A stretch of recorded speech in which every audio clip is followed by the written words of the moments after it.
1 2 3 चलो जी स्टार्ट कर दो जी क्या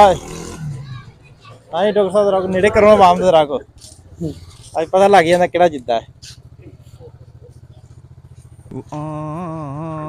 शाबाश शाबाश हाँ लो जी दोवां दा एक पीस जिहड़ा ना खत्म हो गया दूसरा पीस उन्होंने शुरू कर दिता है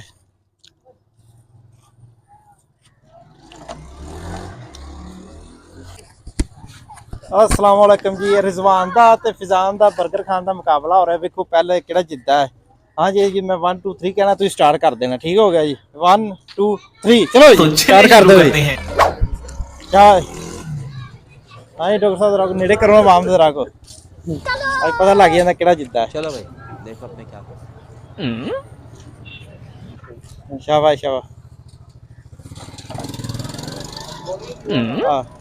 लो जी दोवां दा एक पीस जिहड़ा ना खत्म हो गया दूसरा पीस उन्होंने शुरू कर दिता है क्या बोलूं मैं इस पे क्या बोलूं क्या मैं इस पे और अभी तो रुको क्लाइमैक्स अभी बाकी शाबाश शाबाश अभी मजा आएगा ना भिड़ो। चलो भाई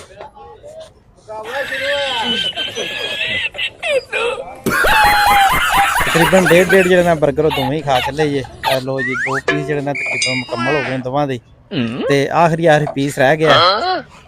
ते देखो हुण की बनदा है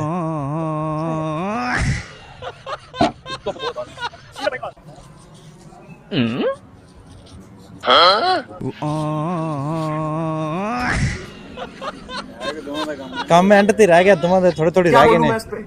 क्या बोलूं क्या मैं इस पे बोतल भी पीनी पूरी और अभी तो रुको क्लाइमैक्स अभी बाकी नहीं बोतल मुकम्मल करनी जिन्हें अभी मजा आएगा ना भिड़ो। एक बर्गर थी चलो बस भाई हाँ ट्यूशन छड़ दो बोतल पियो चलो जी लो जी ठीक हो गया जनाब लो जी डॉक्टर साहब ठीक हो गया फिजान जित गया जी ठीक हो गया जी ओके करो